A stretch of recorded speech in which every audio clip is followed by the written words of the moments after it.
To clone the WhatsApp on the Motorola Moto G15, first of all, we need to open a secure folder app on our device. It's a Motorola app and you'll be able to find it without any problem in the app drawer or on your home screen.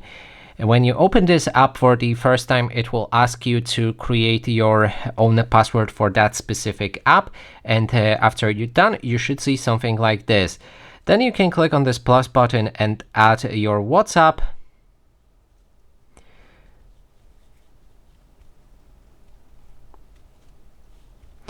And now you will have a clone of your WhatsApp. So you can access one original WhatsApp from your normal home screen or app drawer, and then additionally second one in the secure folder if you open it again. And that is basically everything. Thanks so much for watching, and if you liked this video, please consider subscribing.